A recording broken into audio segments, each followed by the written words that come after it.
Jaele Aeres e Alissane. Triunfos e tragédias. As realizações do rei Jaele Aeres Targaryen são quase numerosas demais para listar. Na opinião da maioria dos historiadores, as mais importantes foram os extensos períodos de paz e prosperidade que marcaram seu tempo no Trono de Ferro. Não se pode dizer que Jaele Aeres tenha evitado absolutamente todo conflito, pois tal feito seria impossível para qualquer rei mundano, mas as poucas guerras que ele travou foram breves, bem-sucedidas e combatidas sobretudo no mar ou em território estrangeiro. É ruim o rei que leva à batalha seus próprios senhores e cobre seu reino de cinzas, sangue e cadáveres, escreveria o Septão Bart. Sua graça era um homem sábio demais para isso. Há arquimestres que divergem quanto aos números, mas o consenso é de que a população de Westeros ao norte de Dorne duplicou durante o reinado do Conciliador, e a de Porto Real quadruplicou. Lannisporto, Vila Gaivota, Valdocaso e Porto Branco também cresceram, ainda que não na mesma proporção. Como menos homens marchavam para a guerra, havia mais deles para lavrar a terra. Os preços dos grãos caíram continuamente durante todo o reinado, à medida que crescia a área total de terra arada. Os peixes se tornaram consideravelmente mais baratos, até mesmo para o povo comum, já que os vilarejos pesqueiros nos litorais prosperaram e lançaram mais barcos ao mar. Novos pomares surgiram desde a Campina até o Gargalo. Com a expansão dos rebanhos de cordeiro, a carne ganhou em quantidade e a lã, em qualidade. O comércio cresceu 10 vezes, apesar das vicissitudes de ventos, intempéries e guerras, e dos transtornos que elas causavam de tempos em tempos. A manufatura também se desenvolveu. Ferradores e ferreiros, pedreiros, carpinteiros, moleiros, curtidores, tecelões, forradores, tintureiros, cervejeiros, vinicultores, ourives, padeiros, açougueiros e queijeiros, todas as profissões conheceram uma prosperidade até então inédita a oeste do Mar Estreito. Houve, claro, anos bons e ruins, mas pode-se dizer com justiça que, sob o governo de Jaele Aeres e sua rainha, a qualidade dos anos bons foi 2 vezes maior do que os infortúnios dos anos ruins. Houve tempestades, ventos desfavoráveis e invernos rigorosos, mas, quando hoje olhamos para o passado e contemplamos o reinado do Conciliador, é fácil tomá-lo como um extenso verão verde e brando. Pouco disso teria sido percebido pelo próprio Jaele Aeres, quando os sinos de Porto Real anunciaram o 55º ano, desde a conquista de Aegon. As feridas provocadas pelo cruel ano anterior, o ano do estranho, ainda eram recentes demais, e rei, rainha e conselho temiam o porvir, enquanto a princesa Aérea e Balerion continuavam desaparecidos e a rainha Rhaena estava ausente, tendo partido à sua procura. Retirando-se da corte do irmão, Rhaena Targaryen voou primeiro até Vila Velha, na esperança de que a filha rebelde tivesse ido se juntar à irmã gêmea. Tanto Lord Donell quanto o Alto Septão a receberam com cortesia, mas nenhum pôde ajudá-la. A rainha teve chance de visitar por um tempo a filha Raela, tão semelhante e ao mesmo tempo tão diferente da irmã, e pode-se acreditar que ela tenha encontrado algum consolo para sua dor. Quando Rhaena expressou remorso por não ter sido uma mãe melhor, a noviça Raela a abraçou e disse: "Eu tive a melhor mãe que qualquer criança poderia desejar, a mãe no céu, e você, graças a ela." Ao sair de Vila Velha, Drenfire levou a rainha para o norte, primeiro até Jardim de Cima, depois a Passo de Codorniz e Rocher do Casterle, cujos senhores a haviam acolhido no passado. Nenhum dragão fora avistado, salvo a dela. Não se ouvirá sequer um suspiro da princesa Aérea. Depois Rhaena voltou à Ilha Bela, para confrontar mais uma vez o Lord Franklin Farman. Os anos não haviam amaciado o senhor para com a rainha, nem o tornaram mais sábio quanto à maneira com que ele decidiu se dirigir a ela. "Eu tinha esperado que a senhora minha irmã pudesse voltar para casa e cumprir com suas obrigações após fugir de você", disse o Lord Franklin, "mas não tivemos notícia dela, nem de sua filha. Não posso dizer que conheço a princesa, mas eu diria que foi bom para ela ficar longe de você, assim como foi para a Ilha Bela. Se ela aparecer aqui, nós a expulsaremos, tal como fizemos com a mãe." "Você não conhece a Aérea, é verdade", respondeu Sua Graça. "Se ela decidir de fato visitar suas areias, senhor, você talvez constate que ela não é tão comedida quanto a mãe. Ah, e boa sorte caso tente expulsar o terror negro. Balerion saboreou muito seu irmão, e talvez já esteja com vontade de um segundo prato. Depois de Ilha Bela, os rastros de Rhaena Targaryen se perderam para a história. Ela não voltaria para Porto Real ou Pedra do Dragão durante todo o resto do ano, nem se apresentaria na sede de qualquer outro senhor dos Sete Reinos. Temos relatos fragmentados segundo os quais Dranfiri teria sido avistada nas terras acidentadas e nas margens do rio Febre, ao norte, e nas montanhas vermelhas de Dorne, e nos vales do Torrentino, ao sul, evitando castelos e cidades. Rhaena e sua dragão foram vislumbradas sobrevoando os dedos das montanhas da lua, as florestas verdes e nevoadas de Cabo da Fúria, as ilhas Escudo e a Árvore. Mas em lugar nenhum ela buscou companhia humana. Explorou apenas os lugares selvagens e solitários. Pradarias e campos varridos pelo vento, pântanos lúgubres, penhascos e precipícios e vales montanhosos. Estaria ela ainda em busca de qualquer sinal da filha, ou era apenas a solidão que desejava? Nunca saberemos. Contudo, sua longa ausência de Porto Real foi benéfica, pois o rei e seu conselho estavam cada vez mais constrangidos com ela. A notícia da confrontação de Rhaena com o Lord Farman em Ilha Bela consternara tanto o rei quanto seus senhores. Ela enlouqueceu de falar assim com o senhor no próprio salão dele? Disse o Lord Saulwood. Fosse comigo, eu teria mandado lhe arrancar a língua. Ao qual o rei respondeu: espero que o senhor não seja realmente tão insensato. Seja o que for, Rhaena possui o sangue do dragão, e é minha irmã, e a amo. Cabe destacar que sua graça não se opôs à opinião do Lord Saulwood, apenas às suas palavras. O Septão Bart foi quem melhor expressou: o poder dos Targaryen deriva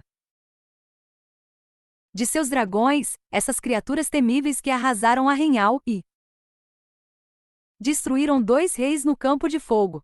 O rei Jaehaerys sabe disso, assim como sabia seu avô, Aegon. O poder está sempre lá, e também a ameaça. No entanto, sua graça também compreende uma verdade que escapa à rainha Rhaena: a ameaça é mais eficaz quando não enunciada. Os senhores do reino são todos homens orgulhosos, e pouco se ganha com sua humilhação. Um rei sábio sempre permitirá que eles preservem sua dignidade. Que eles vejam um dragão, sim. Eles lembrarão.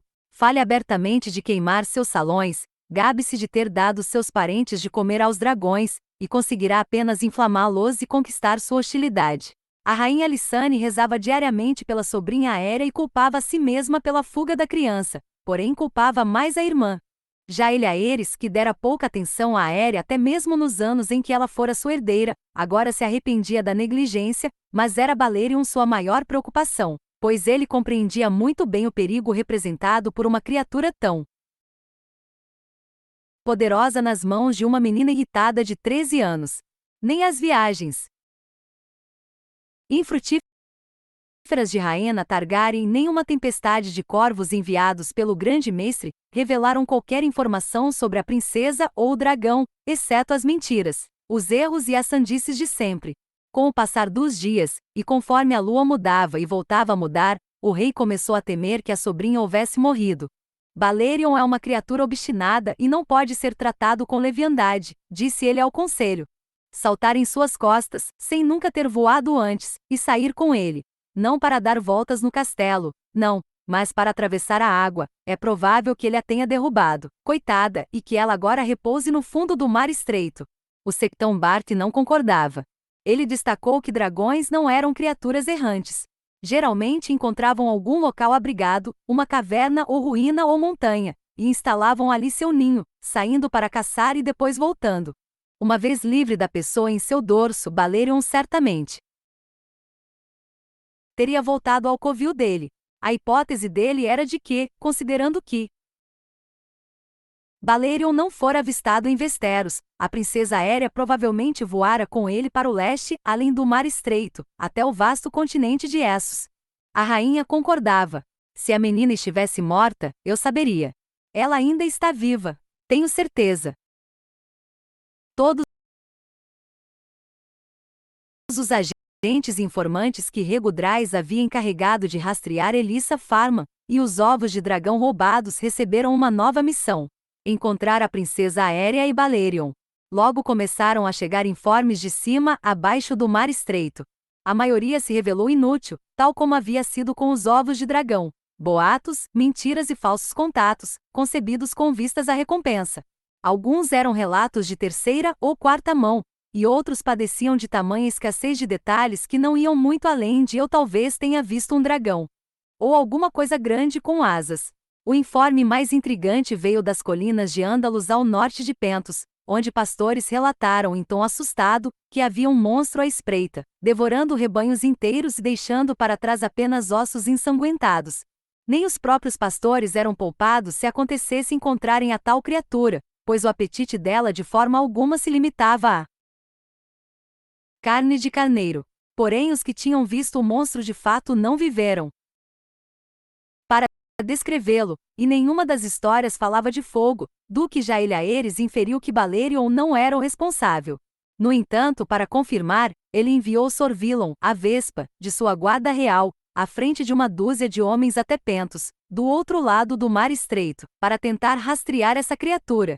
Além desse mesmo Mar Estreito, sem o conhecimento de Porto Real, os construtores navais de Braavos haviam concluído a construção do navio Caçador do Sol, o sonho que Elissa Farma havia comprado com os ovos de dragão roubados. Ao contrário das galéias que eram lançadas à água todos os dias no arsenal de Braavos, este não tinha remos. Era uma embarcação feita para águas profundas, não baías e enseada e águas rasas continentais. Com 4 mastros, ele tinha tantas velas quanto os navios cisnes das Ilhas do Verão, mas de val mais largo e casco mais profundo, o que lhe permitiria armazenar provisões suficientes para viagens mais longas. Quando um Braavosi perguntou se ela pretendia navegar até Ite, a senhora Elissa riu e disse: talvez, mas não pela rota que você imagina.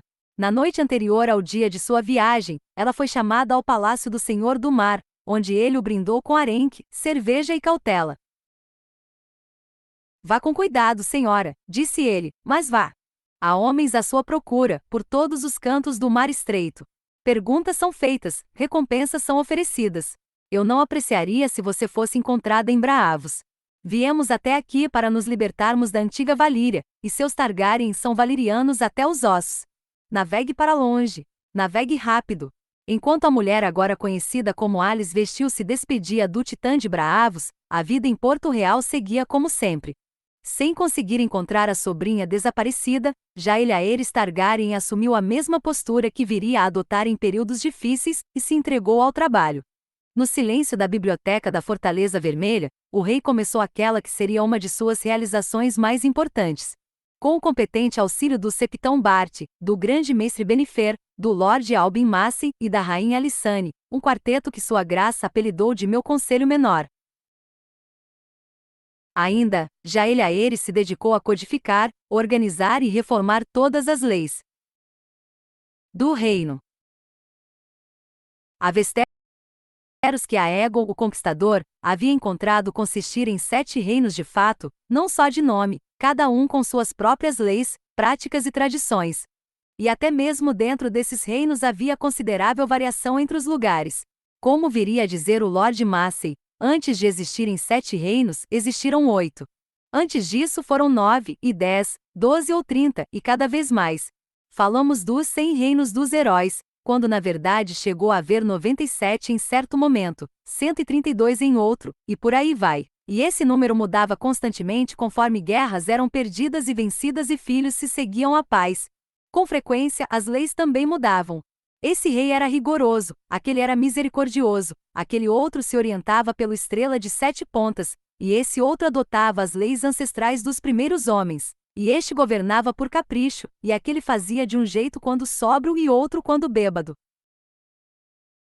Depois de milhares de anos, o resultado foi uma salada tão confusa de precedentes contraditórios que cada suzerano dotado de poder de justiça, e alguns que não eram, se sentia no direito de decidir como bem desejasse em qualquer caso que lhe fosse apresentado. Confusão e desordem eram algo que Jael Aeres Targaryen considerava ofensivo, e com a ajuda de seu conselho menor, ele começou a limpar o estábulo. Estes 7 reinos têm um único rei. É hora de eles terem também uma única lei. Uma obra tão monumental não seria trabalho para apenas 1 ano, ou 10. O mero esforço de reunir, organizar e estudar as leis existentes demandaria 2 anos, e as reformas que se seguiriam continuariam durante décadas. Contudo, foi ali que o grande código do Septão Bart, que acabaria por contribuir 3 vezes mais do que qualquer outro aos livros da lei resultantes, começou, no ano de outono de 55 DC. Os esforços do rei continuariam por muitos anos, e os da rainha por 9 fases da lua. Mais cedo naquele mesmo ano, o rei Jaelaeres e os povos de Westeros se encheram de júbilo com a notícia de que a rainha Alysanne estava mais uma vez grávida. A princesa Daenerys também se alegrou, mas declarou firmemente à mãe que queria uma irmã. Você já parece uma rainha, impondo a lei, respondeu a mãe rindo. Havia muito que casamentos eram o método pelo qual as grandes casas de Westeros se ligavam, uma forma confiável de estabelecer alianças e encerrar disputas. Tal como as esposas do conquistador, Alysanne Targaryen também se deleitava em criar essas uniões. Em 55 DC, ela se orgulhou especialmente dos noivados, que providenciou para 2 das mulheres sábias que haviam servido sua família desde Pedra do Dragão. A senhorita Janice Templeton se casaria com o Lorde Mulendores de Terraltas, enquanto a senhorita Prunella Celtigar se tornaria a esposa de Uther Peak, senhor de Pique-Estrela, senhor de Dunstonbury e senhor de Mata Branca. Ambas as uniões foram consideradas excepcionais para as donzelas em questão, e um triunfo para a rainha. O torneio que o Lord Redvine havia proposto para comemorar a conclusão do Fosso dos Dragões finalmente foi realizado no meio do ano. Instalarão-se liças nos campos a oeste das muralhas da cidade, entre o portão do Leão e o portão do Rei, e dizem que as justas foram especialmente esplêndidas. Sir Robert, o filho mais velho do Lord Redvine, demonstrou sua habilidade com uma lança contra os melhores que o reino tinha a oferecer. Enquanto seu irmão Ricard venceu o torneio de escudeiros, foi armado cavaleiro no campo pelo rei em pessoa. Mas os louros do campeão foram para o galante e belo Sor Simon Dondarrion de Portonegro, que conquistou o amor do povo e da rainha, quando coroou a princesa Daenerys como rainha do amor e da beleza.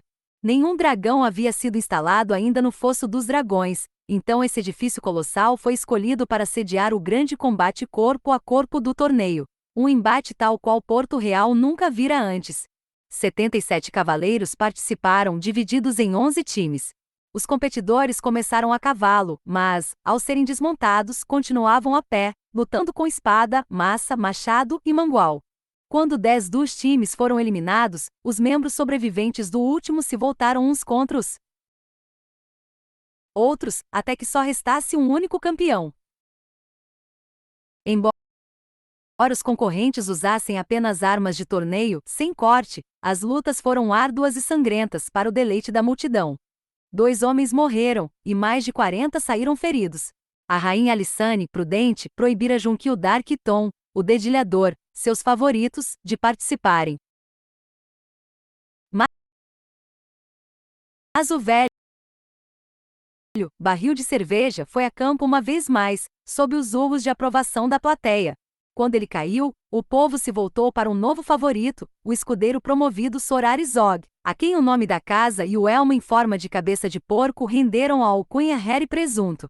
Outros nomes notáveis no combate foram Sor Adam Bullock, vindo de Pedra do Dragão, Sor Boris, Sor Garon e Sor Ronal, irmãos de Rogar Baratheon, um cavaleiro andante infame chamado Sor Gilly, o Astuto, e Sor Alastor Reyne, campeão das terras ocidentais e mestre de armas em Rochedo Castelli. Depois de horas de sangue e atritos, o último homem ainda de pé foi um jovem e robusto cavaleiro das terras fluviais, um brutamontes loiro de ombros largos chamado Sor Lucamor Strong. Pouco após a conclusão do torneio, a rainha Alysanne saiu de Porto Real rumo à Pedra do Dragão, para aguardar o nascimento do filho. A perda do príncipe Aegon depois de apenas 3 dias de vida ainda afetava profundamente sua graça. Em vez de se sujeitar aos rigores da viagem ou às demandas da vida na corte, a rainha buscou a tranquilidade da sede ancestral de sua casa, onde teria poucas obrigações. As Septãs Edith e Lyra permaneceram ao seu lado, junto com uma dúzia de donzelas novas escolhidas dentre 100 que desejavam a distinção de servir como damas de companhia da rainha. Foram agraciadas com essa honra 2 sobrinhas de Rogar Baratheon, além de filhas e irmãs dos lords Ain, Vance, Rovan, Royce e Dondarrion, e até uma mulher do norte, Mara Manderly, filha do Lorde Theomore de Porto Branco. Para alegrar as noites, sua graça levou também seu bobo preferido, o Patroa, com suas marionetes. Na corte, havia quem visse com receio o desejo da rainha de se recolher em Pedra do Dragão. A ilha era úmida e melancólica nos melhores momentos, e no outono, eram comuns ventos e tempestades fortes. As tragédias recentes só serviram para piorar ainda mais a reputação do castelo, e alguns temiam que os fantasmas das amigas envenenadas de Rhaena Targaryen assombrassem seus salões. A rainha Alysanne descartou essas preocupações como tolices. O rei e eu fomos muito felizes em Pedra do Dragão, disse ela aos inseguros. Não consigo pensar em nenhum lugar melhor para o nascimento de nosso filho. Havia outra turnê real prevista para 55 DC, agora para as terras ocidentais.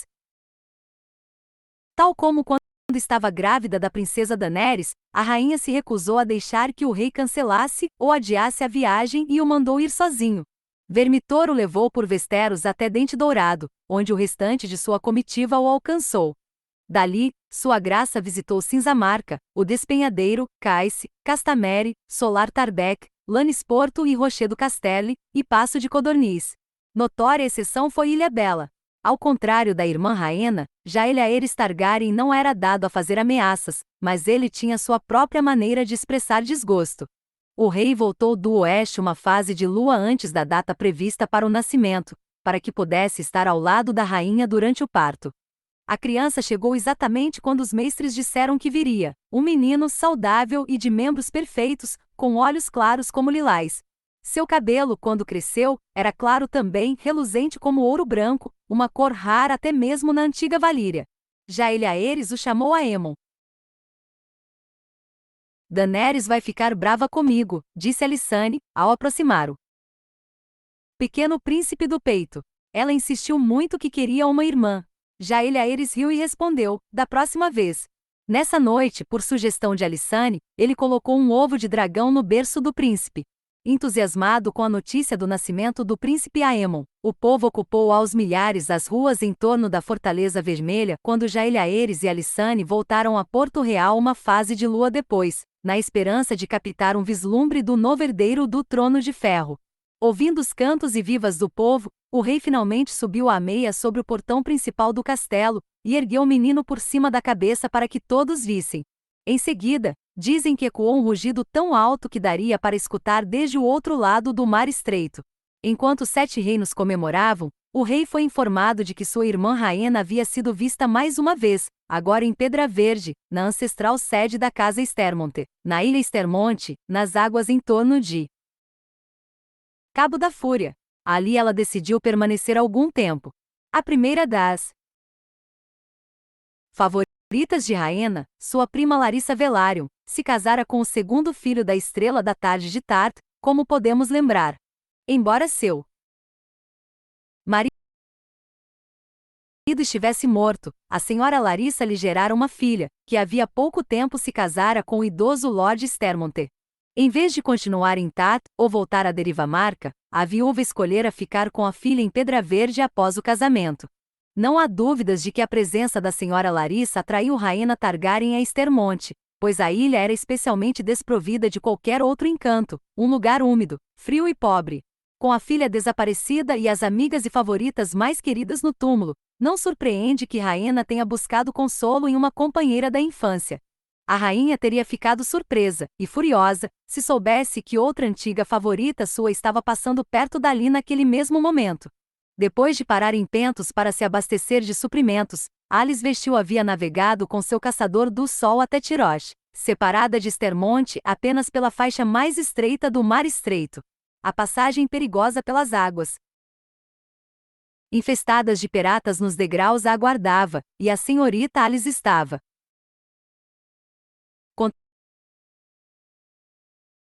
tratando besteiros e mercenários para garantir a segurança da travessia até o mar aberto, como faziam muitos capitães prudentes. Pelos caprichos dos deuses, no entanto, a rainha Rhaena e sua traidora permaneceram alheias à presença uma da outra, e o caçador do sol passou pelos degraus sem incidentes. Alisvestil dispensou seus mercenários em Liege, renovando o estoque de água e provisões antes de se dirigir para o oeste e zarpar rumo à Vila Velha. O inverno chegou a Westeros em 56 DC, e com ele vieram notícias sombrias de Essos. Os homens que o rei Jaehaerys tinha enviado para investigar o grande monstro, que andava caçando nas colinas ao norte de Pentos, estavam todos mortos. O comandante, Sor Villon a Vespa, havia contratado um guia em Pentos, um nativo que dizia saber onde o monstro espreitava. No entanto, ele os levará a uma armadilha, e em algum lugar nas colinas de veludo de Ândalos, Sor Villon e seus homens foram atacados por bandidos. Embora eles tivessem oferecido uma resistência digna, os números eram desfavoráveis, e, no fim, eles foram dominados e mortos. Sor Villon fora o último a cair, pelo que disseram. Sua cabeça havia sido devolvida para um dos agentes do Lorde Rego em Pentos. Não existe monstro algum, concluiu o Septão Bart após ouvir a trágica história. Só homens roubando ovelhas e espalhando contos para afugentar outros homens. Milissau Luod, a mão do rei, insistiu que o rei deveria castigar Pentos pela ofensa, mas Jaehaerys não estava disposto a travar uma guerra com uma cidade inteira pelos crimes de alguns bandidos. Então a questão foi abandonada, e o destino de Sor Villon a Vespa foi registrado no livro branco da Guarda Real. Para seu lugar, Jaehaerys concedeu um manto branco a Sor Lucamore Strong, o campeão do grande combate corpo a corpo no Fosso dos Dragões. Os agentes do Lorde Rego do outro lado do mar logo mandaram mais notícias. Um informe relatava que um dragão estava sendo exibido nas arenas de Astapor, na Baía dos Escravos, uma fera selvagem com asas cortadas que os comerciantes de escravos punham para lutar contra touros, ursos da caverna, e bandos de escravos humanos armados com lanças e machados, em meio aos gritos e brados de milhares de pessoas. O Septão Bart rechaçou a notícia imediatamente. Uma serpe, sem sombra de dúvida, declarou ele. É muito comum que as serpes de Sotório sejam confundidas com dragões por homens que nunca viram um dragão na vida. Muito mais interessante para o rei e o conselho era o vasto incêndio que havia se alastrado pelas terras disputadas uma quinzena antes. Espalhadas por ventos fortes e alimentadas pelo mato seco, as labaredas haviam ardido por 3 dias e 3 noites, engolindo meia dúzia de vilarejos e uma companhia livre, os aventureiros que se viram presos entre as chamas intensas e um exército Tiroche comandado pelo arconte em pessoa. Muitos haviam preferido morrer nas lanças Tiroches a queimarem vivos. Nenhum homem sobrevivera. A origem do incêndio era um mistério. Um dragão, declarou Sor Milissau Luod. O que mais poderia ser? Rego Drais não estava convencido. Um raio, sugeriu ele. Uma fogueira de acampamento. Um bêbado com uma tocha procurando alguma prostituta. O rei concordou. Se isso fosse obra de Balerion, ele certamente teria sido visto. As chamas de Essos não eram nenhuma preocupação para a mulher que se chamava Alisvestil em Vila Velha. Seus olhos estavam fixos no outro horizonte, nas águas ocidentais açoitadas por tempestades. Seu caçador do sol havia aportado nos últimos dias do outono, mas permanecia atracado enquanto a senhorita Alice procurava uma tripulação para navegá-lo. Ela estava propondo que apenas alguns dos marujos mais ousados já haviam se atrevido a tentar antes, navegar para além do pôr do sol em busca de terras inimagináveis, e não queria levar a bordo homens que pudessem fraquejar, amotinar-se e obrigá-la a voltar. Ela procurava homens que partilhassem de seu sonho, e não era fácil encontrar desses, nem mesmo em Vila Velha.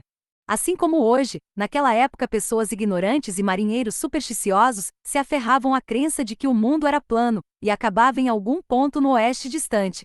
Algumas pessoas falavam de muralhas de fogo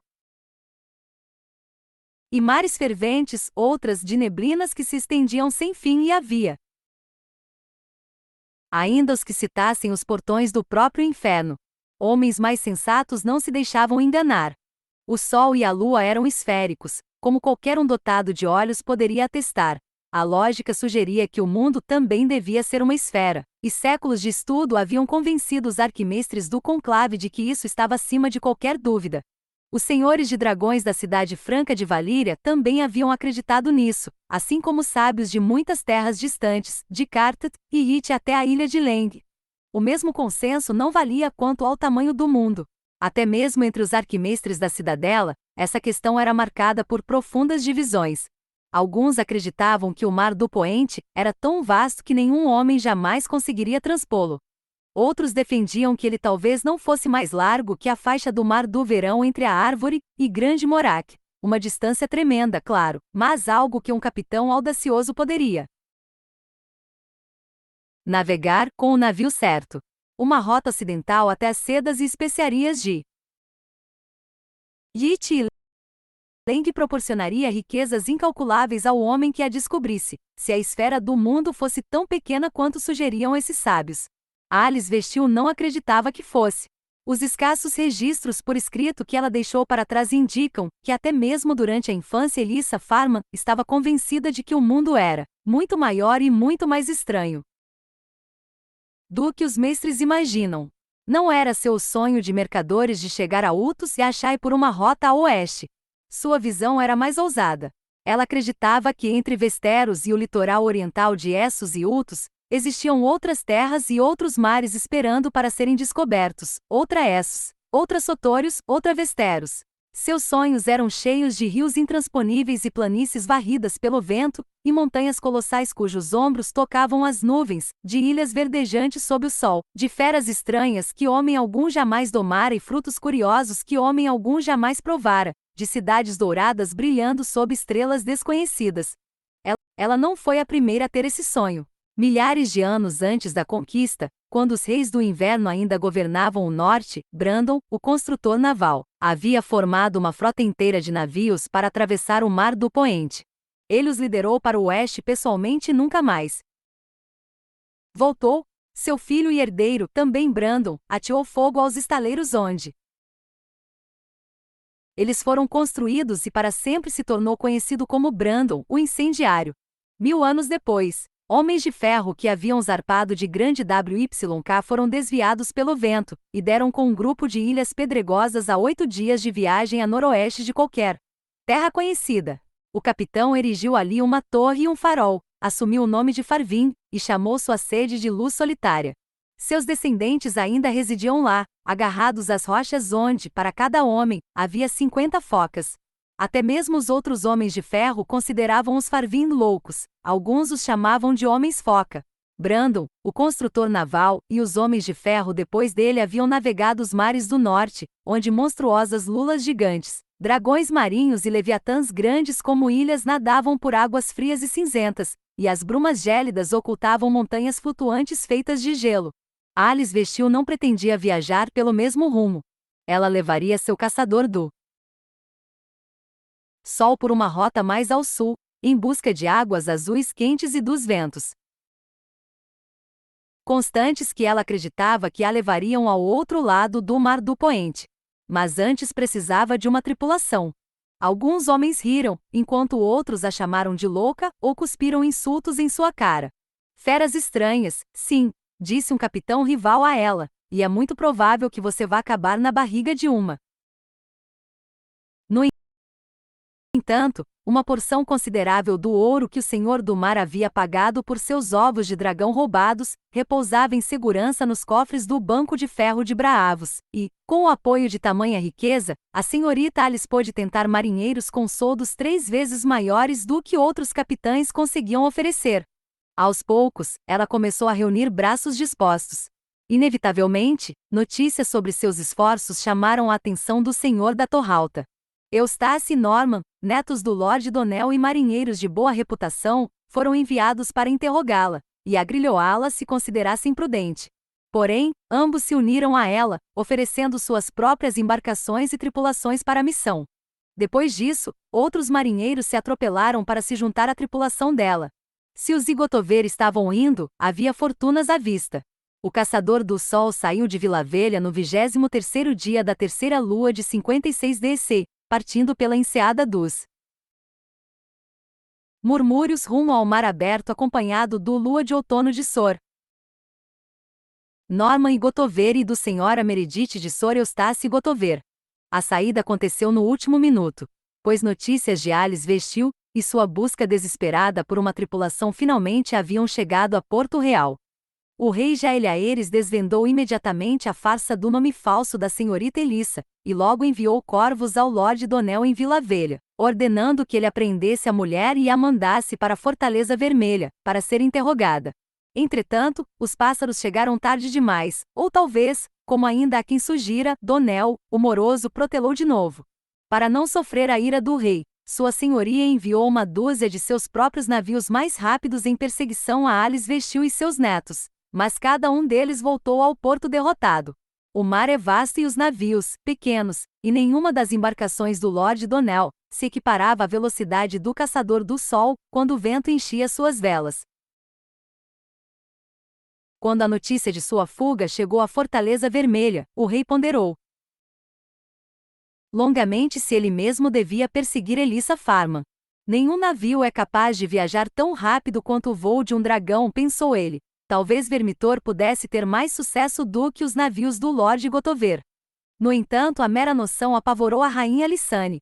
Ela destacou que nem mesmo dragões são capazes de permanecer no ar para sempre, e os mapas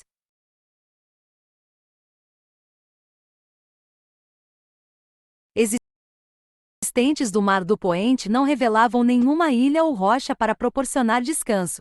O grande mestre Benifer e o septão Bart concordaram, e diante da oposição deles, sua graça relutou, mas acabou por descartar a ideia. O 13º dia da quarta lua de 56 DC amanheceu frio e cinzento, com um vento agressivo soprando do leste. Documentos da corte nos indicam que Jaeliaeres se Targaryen tomou desjejum com o emissário do Banco de Ferro de Braavos, que havia chegado para receber o pagamento anual do empréstimo da coroa. Foi uma reunião tensa. Elissa Farman continuava muito presente nos pensamentos do rei, e ele sabia com certeza que seu caçador do sol fora construído em Braavos. Sua graça exigiu saber se o Banco de Ferro havia financiado a construção do navio, e se a instituição tinha algum conhecimento a respeito dos ovos de dragão roubados. O banqueiro, no que lhe tocava, negou tudo. Em outro local na Fortaleza Vermelha, a rainha Lissane passava a manhã com os filhos. A princesa Daenerys finalmente havia se afeiçoado ao irmão, mas ainda desejava uma irmãzinha. O septão Bart estava na biblioteca, e o grande mestre Benifer, no viveiro. Do outro lado da cidade, o Lord Corbra fazia uma inspeção na caserna leste da patrulha da cidade, enquanto Rego Drais entretinha uma jovem de virtude discutível em sua mansão sob o Fosso dos Dragões. Todos eles se lembrariam do que estavam fazendo quando ouviram o toque de um berrante ecoar pelo ar da manhã. O som correu pela minha espinha como uma faca fria, diria a rainha mais tarde, mas eu não saberia dizer por quê. Em uma torre de vigia solitária acima das águas da Baía da Água Negra, um guarda havia captado um vislumbre de asas escuras ao longe e soara o alarme. Ele soprou o berrante de novo, quando as asas cresceram, e uma terceira vez, quando viu o dragão claramente, negro diante das nuvens. Balerion havia voltado a Porto Real. Haviam-se passado longos anos desde que o terror negro fora visto pela última vez no céu acima da cidade, e a imagem encheu de terror o coração de muitos porto-realenses, incertos se de alguma forma Maigor, o cruel, havia regressado do túmulo para montá-lo uma vez mais. Infelizmente, a pessoa que se pendurava em seu pescoço não era um rei morto, mas uma criança moribunda. A sombra de Balerion correu pelos pátios e salões da Fortaleza Vermelha quando ele desceu, soprando o ar com suas asas imensas, até pousar no pátio interno diante da Fortaleza de Maegor. Mal ele tocará o solo, a princesa aérea caiu de suas costas. Até mesmo para aqueles que melhor a conheceram em seus anos na corte, a menina estava quase irreconhecível. Ela se encontrava em tal estado de nudez que não chegava a fazer mais diferença, suas roupas meros trapos em farrapos que se dependuravam de seus braços e pernas. Seu cabelo estava embolado e imundo, seus membros, finos como gravetos. "Por favor!" exclamou ela aos cavaleiros e escudeiros e criados que a viram descer. Depois, quando todos correram em sua direção, ela disse, "Eu nunca", e desfaleceu. Sor Lucamore Strong estava em seu posto na ponte sobre o fosso seco que cercava a fortaleza de Maegor. Afastando os outros curiosos, ele ergueu a princesa nos braços e a levou pelo castelo até o grande mestre Benifer. Mais tarde, ele diria para qualquer um que quisesse escutar que a menina estava corada e ardendo de febre, a pele tão quente que ele conseguia sentir até mesmo pelas placas esmaltadas de sua armadura. O cavaleiro afirmou que ela tinha também sangue nos olhos, e que havia alguma coisa dentro dela, alguma coisa que se mexia e a fazia tremer e se debater nos meus braços. Porém, ele não falou isso por muito tempo. No dia seguinte, o rei Jaeliaeres mandou buscá-lo e ordenou que ele não comentasse mais sobre a princesa. O rei e a rainha foram chamados imediatamente, mas, quando chegaram aos aposentos do mestre, Benifer lhes negou a entrada. Vocês não querem vê-la assim, explicou-lhes ele, e seria uma irresponsabilidade de minha parte permitir que se aproximassem. Guardas foram posicionados na porta para impedir a entrada de criados. Também, apenas o septão Bart pôde entrar, para ministrar os ritos finais. Benifer fez o possível pela princesa enferma, dando-lhe leite de papoula e mergulhando-a em uma banheira de gelo para baixar a febre, mas seus esforços foram em vão. Enquanto centenas de pessoas lotavam o septo da Fortaleza Vermelha para rezar por ela, Jaeliaeres e Alissane guardaram vigília diante da porta do mestre. O sol havia se posto e a hora do morcego se aproximava quando Bart saiu para anunciar que Aérea Targaryen estava morta. A princesa foi entregue às chamas no dia seguinte, ao amanhecer, o corpo envolto em linho branco fino dos pés à cabeça. Em confidência aos filhos, o Lord Redvine disse que o grande mestre Benifer, que a havia preparado para a pira funerária, também parecia meio morto. O rei anunciou que sua sobrinha havia sucumbido a uma febre, e pediu que o reino rezasse por ela. Porto Real guardou luto por alguns dias antes de a vida retomar o rumo normal, e foi esse o fim da história. Contudo, o mistério perdurou. Até hoje, depois de séculos, ainda não conseguimos nos aproximar da verdade. Mais de 40 homens serviram o trono de ferro na posição de grande mestre. Seus diários, registros e calendários, suas cartas e memórias são os melhores documentos de que dispomos para os acontecimentos que eles testemunharam, mas nem todos apresentaram o mesmo nível de diligência. Enquanto alguns nos deixaram volumes de cartas cheias de palavras vazias.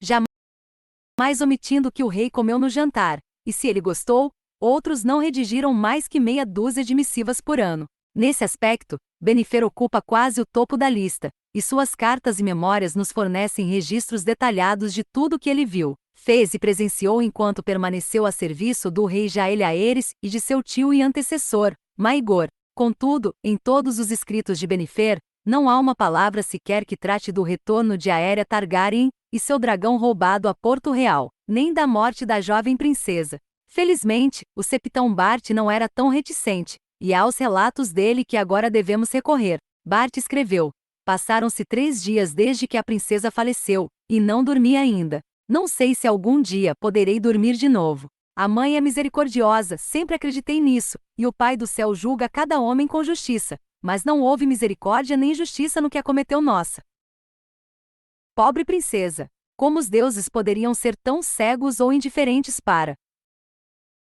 permitir tal horror? Ou é possível que existam outras divindades neste universo, deuses malignos e monstruosos como os que os sacerdotes de Er-Lolor pregam, diante de cuja malícia os reis dos homens e os deuses dos homens nada mais são que moscas? Não sei. Não quero saber. Se com isso eu sou um septão sem fé, então que seja. O grande mestre Benifer e eu decidimos não contar a ninguém tudo o que vimos e vivemos dentro de seus aposentos enquanto aquela pobre criança perecia. Nem ao rei, nem à rainha, nem à mãe da criança, nem mesmo aos arquimestres da cidadela. Mas as memórias se recusam a me abandonar, e então as registrarei aqui. Talvez seja possível que, quando elas forem encontradas e lidas, os homens já tenham adquirido uma compreensão maior de tais males. Contamos ao mundo que a princesa Aérea morreu de febre, e isso é vagamente verdadeiro, mas foi uma febre tal qual eu nunca tinha visto antes e espero jamais voltar a ver. A menina estava queimando. Sua pele estava corada, vermelha, e quando coloquei a mão em sua testa para testar quão quente ela estava, foi como se eu tivesse tocado uma panela de óleo fervente. Quase não havia carne sobre seus ossos, tal era o estado de esqualidez e fome que ela aparentava, mas pudemos observar certos inchaços dentro dela. Conforme Conforme sua pele se inflava e voltava a retrair, como se... Não como se, pois esta era a verdade. Havia coisas dentro dela, coisas vivas, se mexendo e retorcendo, talvez procurando alguma forma de sair, e provocando tanta dor à menina que nem o leite de papoula proporcionava trégua. Dissemos ao rei, tal como certamente diremos à mãe dela, que a Aérea nunca falou, mas é mentira. Rezo para que eu não tarde a esquecer algumas das coisas que ela murmurou através de seus lábios rachados e ensanguentados. Não consigo esquecer a frequência com que ela suplicou pela morte. Todas as artes do mestre foram impotentes contra sua febre, se de fato podemos atribuir a tal horror um nome tão comum. A maneira mais simples de dizer é que a coitada estava cozinhando por dentro. Sua pele se escureceu mais e começou a rachar, até se tornar algo que lembrava apenas que os 7 me salvem, torresmo. Finos tentáculos de fumaça emergiram da boca, do nariz e até mesmo, obscenamente, de seus lábios inferiores. A essa altura, ela já havia parado de falar, embora as coisas dentro dela continuassem a se mexer. Seus olhos cozinharam dentro do crânio e finalmente estouraram, como 2 ovos esquecidos dentro de uma panela de água fervente. Achei que essa foi a visão mais pavorosa que eu jamais contemplaria, mas logo fui corrigido de tal ideia, pois um horror pior me aguardava. Foi quando Benifer e eu depositamos a coitada dentro de uma banheira e a cobrimos de gelo.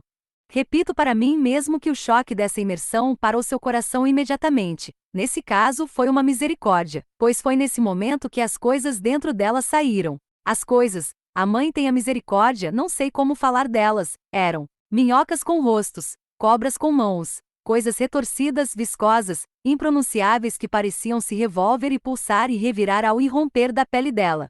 Algumas eram menores que meu dedo mindinho, mas uma tinha no mínimo o tamanho do meu braço. Ah, o guerreiro me proteja, os sons que elas faziam.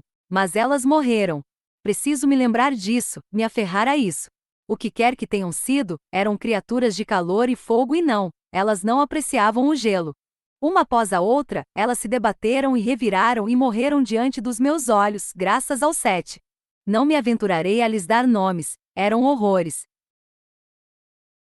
Primeira parte do relato do Septão Bart termina aqui. Porém, alguns dias mais tarde, ele voltou e continuou. A princesa Aérea se foi, mas não foi esquecida. Os fiéis rezam por sua bela alma todas as manhãs e todas as noites. Do lado de fora dos septos, as mesmas perguntas residem em todos os lábios. A princesa passou mais de um ano desaparecida. Para onde ela teria ido? O que teria acontecido com ela? O que a trouxe de volta? Balerion era um monstro que se acreditava que assolava as colinas de veludo de Ândalos? Suas chamas começaram um incêndio que se alastrou pelas terras disputadas? Teria o terror negro voado até Astapor para ser o dragão na arena? Não, não e não. Essas são fábulas. No entanto, se descartarmos tais distrações, o mistério permanece. Aonde a Aérea Targaryen foi após fugir de Pedra do Dragão? No começo, a rainha Rhaena imaginou que ela teria voado para Porto Real. A princesa nunca escondera sua vontade de voltar à corte. Quando essa hipótese foi refutada, Rhaena considerou em seguida Ilha Bela e Vila Velha. Ambas faziam certo sentido, mas a Aérea não se encontrava em nenhum dos 2 lugares nem em algum ponto de Westeros. Outras pessoas, incluindo a rainha e eu, deduziram a partir disso que a princesa havia voado para o leste, não o oeste, e que estaria em algum lugar de Essos.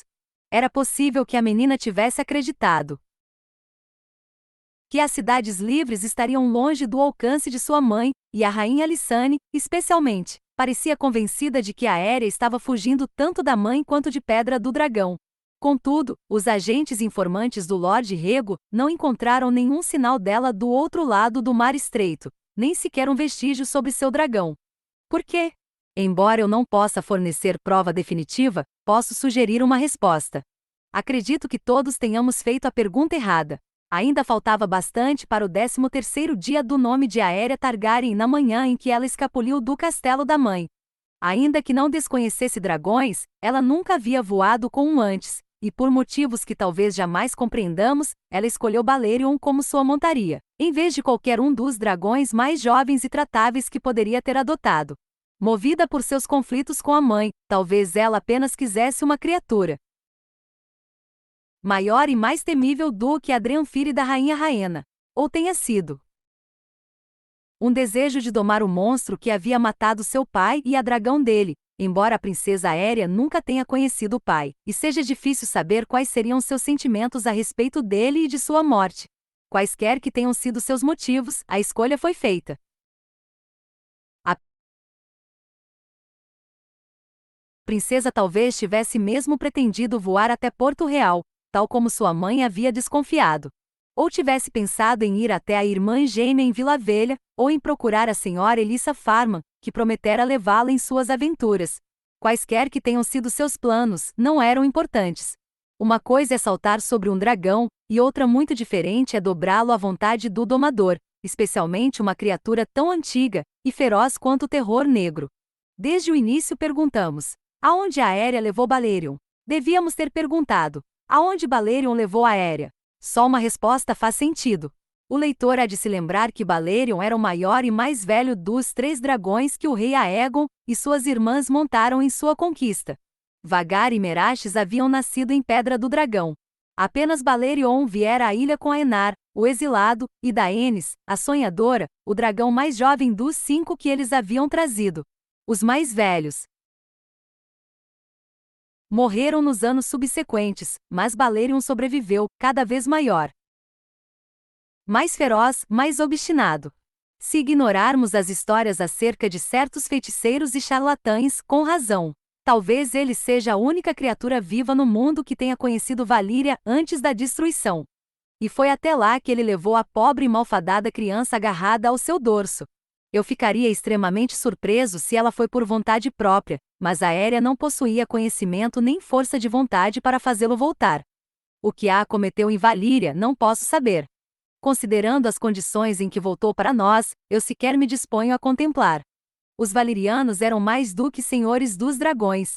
Eles praticavam magia de sangue e outras artes obscuras, mergulhando a fundo na terra em busca de segredos que melhor seria se permanecessem enterrados, e distorcendo as carnes de animais e homens para formar quimeras monstruosas e antinaturais. Por esses pecados, a ira dos deuses os arrasou. Valíria é uma terra amaldiçoada.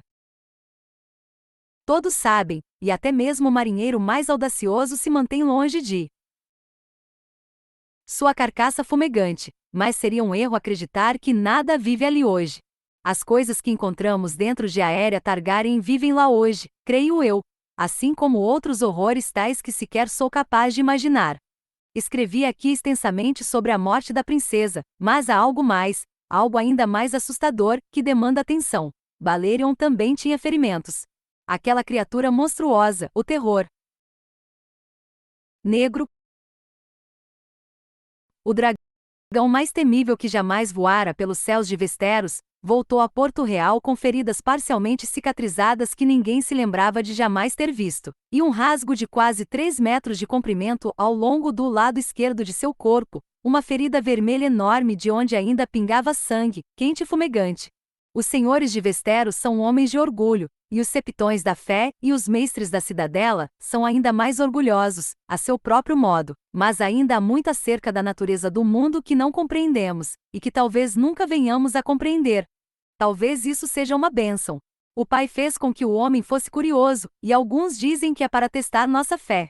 Eu mesmo sou culpado do persistente pecado de, ao me ver diante de uma porta, sentir a necessidade de descobrir o que se encontra do outro lado, mas é melhor que algumas portas permaneçam fechadas. A Aérea Targaryen passou por uma dessas portas. O relato do septão Bart termina aqui. Ele nunca mais voltaria a abordar a sina da princesa Aérea em outros escritos, e até mesmo essas palavras viriam a ser guardadas junto com seus documentos pessoais, que permaneceriam ocultos por quase 100 anos. Entretanto, os horrores que ele havia presenciado o afetaram profundamente, estimulando aquela fome de conhecimento que ele chamou de persistente pecado. Foi depois disso que Bart começaria as pesquisas e investigações que por fim o levariam a escrever Dragões, Cocatrizes e Serpes, uma história antinatural, um volume que a Cidadela condenaria como provocador, mas impreciso, e que Baelor, o abençoado, daria ordem para que fosse proibido e destruído. É provável que o septão Bart tenha tratado suas suspeitas também com o rei. Embora a questão jamais tenha sido apresentada ao Pequeno Conselho, ainda naquele ano Jaelhaeres publicou um decreto real que proibia que qualquer navio suspeito de ter visitado as Ilhas Valerianas ou navegado pelo mar fumegante atracasse em qualquer porto ou cais dos Sete Reinos. E os súditos do rei também estavam proibidos de visitar Valíria, sob pena de morte. Não muito depois de Balerion, vieram os primeiros dragões Targaryen a se abrigar no Fosso dos Dragões. Os longos túneis revestidos de tijolos, escavados nas profundezas da colina, haviam sido construídos de modo a se assemelhar a cavernas e eram 5 vezes maiores que os covis de pedra do dragão. 3 dragões mais jovens logo se juntaram ao terror negro sob a colina de Rhaenys, enquanto Vermitor e Asa Prata continuaram na Fortaleza Vermelha, perto de seus mestres. Para garantir que não se repetisse algo como a fuga da princesa Aérea com Balerion, o rei determinou que todos os dragões deveriam ficar sob guarda dia e noite, onde quer que estivessem abrigados. Foi criada uma nova ordem de guardas para esse fim, os Guardiões de Dragão, 77 homens com armaduras negras reluzentes, cujos elmos eram decorados por uma fileira de escamas de dragão no topo que desciam cada vez menores pela parte de trás. Pouco há que dizer da volta de Rhaena Targaryen de Estermonte após a morte da filha. Quando o corvo alcançou sua graça em Pedra Verde, a princesa já estava morta e queimada. Apenas cinzas e ossos restavam para sua mãe quando Drenfire a levou até a Fortaleza Vermelha. Parece que estou condenada a sempre chegar tarde demais, disse ela. Quando o rei ofereceu sepultar as cinzas em Pedra do Dragão, ao lado das do rei Aegon e dos outros mortos da casa Targaryen, Rhaena recusou. Ela odiava a Pedra do Dragão, lembrou sua graça. Ela queria voar. E após dizer isso, ela levou as cinzas da menina ao céu com Drenfire e as dispersou pelos ventos. Foi um período melancólico. Jaelhaeres disse à irmã que Pedra do Dragão ainda era sua, caso ela quisesse, mas Rhaena também recusou. Não há mais nada ali para mim além de dor e fantasmas. Quando Alysanne perguntou se ela voltaria à Pedra Verde, Rhaena balançou a cabeça. Ali também tem um fantasma. É um fantasma mais gentil, mas não menos triste. O rei sugeriu que ela ficasse com eles na corte, chegando até a oferecer um posto em seu pequeno conselho. Isso fez sua irmã rir.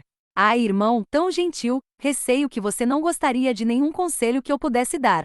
Então a rainha Alysanne pegou a mão da irmã e disse: Você ainda é uma mulher jovem. Se quiser, podemos encontrar algum senhor bondoso e gentil que teria tanto afeto por você quanto nós. Você poderia ter mais filhos. Isso só serviu para produzir um esgar nos lábios de Rhaena. Ela recolheu a mão com rispidez e respondeu: Meu último marido eu dei de comer a minha dragão. Se você me fizer casar com outro, talvez eu mesma o coma. O lugar onde o rei Jaelhaeres acabou por estabelecer a irmã Rhaena talvez fosse o mais improvável de todos, Arrenhal. Jordan Towers, um dos últimos senhores a permanecer leal a Maegor, o Cruel, havia morrido de congestão do peito, e a vasta ruína do Arryn Negro fora transmitida a seu último filho sobrevivente, batizado em homenagem ao falecido rei. Como todos os irmãos mais velhos dele haviam morrido nas guerras do rei Maegor, Maegor Towers era o último de sua linhagem, e um homem enfermiço e pobre. No castelo, construído para abrigar milhares de pessoas, Towers morava sozinho com apenas um cozinheiro e 3 homens de armas idosos. O castelo tem 5 torres colossais, destacou o rei e o rapaz. Towers ocupa parte de uma. Você pode ficar com as outras 4. Rhaena achou graça. Uma basta, com certeza. Meu séquito é menor que o dele. Quando Alysanne lhe lembrou que também se dizia que Arrenhal possuía fantasmas, Rhaena encolheu os ombros. Não são meus fantasmas. Não vão me incomodar. E assim foi que Rhaena Targaryen, filha de um rei, esposa de 2 e irmã de um terceiro, passou os últimos anos de sua vida na torre que recebeu o pertinente nome de Torre da Viúva de Arrenhal, enquanto do outro lado do pátio do castelo, um jovem enfermiço com o mesmo nome do rei, que matara o pai das filhas dela mantinha seu próprio séquito na Torre do Terror. Curiosamente, ao que consta, com o tempo Rhaena e Maegor Towers vieram a forjar uma espécie de amizade. Quando ele morreu em 61 DC, Rhaena incorporou seus criados e os manteve até sua própria morte. Rhaena Targaryen morreu em 73 DC, aos 50 anos. Após a morte de sua filha Aérea, ela nunca mais voltou a Porto Real ou Pedra do Dragão nem desempenhou qualquer função na administração do reino, embora tenha voado até Vila Velha uma vez por ano para visitar sua outra filha, Raela, uma septando septo estrelado. Seus cabelos de ouro e prata ficaram brancos perto do fim, e o povo das terras fluviais a temia como se fosse uma bruxa. Naqueles anos, viajantes que aparecessem diante dos portões de Arrinhal na esperança de conseguir alguma hospitalidade recebiam pão e sal, e o privilégio de se abrigar por uma noite, mas não a honra da companhia da rainha. Os que tinham sorte diziam ter captado um vislumbre dela nas ameias do castelo, ou visto quando ela chegava ou saía com sua dragão, pois Rhaena continuou voando com Dreamfire até o fim, tal como voara no começo. Quando ela morreu, o rei Jaehaerys determinou que fosse queimada em Arrinhal, e que suas cinzas fossem sepultadas ali. Meu irmão Aegon morreu pelas mãos de nosso tio na batalha sob o olho de Deus, disse sua graça diante da pira funerária. A esposa dele, minha irmã Rhaena, não foi à batalha com ele, mas também morreu naquele dia. Com a morte de Rhaena, Jaehaerys concedeu a Arrinhal, e todas as terras e rendimentos a Sor Bivin Strong, irmão de Sor Lucamor Strong da Guarda Real e também um renomado cavaleiro. Contudo, nós nos adiantamos décadas em nossa história, pois o estranho só veio buscar Rhaena Targaryen em 73 DC, e muito mais aconteceria em Porto Real, e nos 7 reinos de Westeros antes disso, para o bem e para o mal. Em 57 DC, Jaehaerys e sua rainha tiveram causa de júbilo mais uma vez, quando os deuses os abençoaram com mais um filho. Baelon foi o nome que recebeu, em homenagem a um dos senhores Targaryen que haviam regido Pedra do Dragão antes da conquista, também ele um segundo filho. Ainda que menor que o irmão Aemon ao nascer, o novo bebê era mais barulhento e esfomeado, e suas amas de leite reclamavam que nunca tinham visto uma criança sugar com tanta força. Apenas 2 dias antes de ele nascer, os corvos brancos haviam voado da cidadela para anunciar a chegada da primavera. Então Baelon foi chamado imediatamente de Príncipe da Primavera.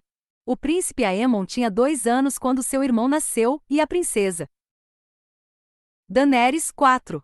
Os dois eram muito diferentes. A princesa era uma criança animada e risonha que passava dias e noites correndo pela Fortaleza Vermelha, voando para todo canto em um dragão de cabo de vassoura que tinha se tornado seu brinquedo preferido.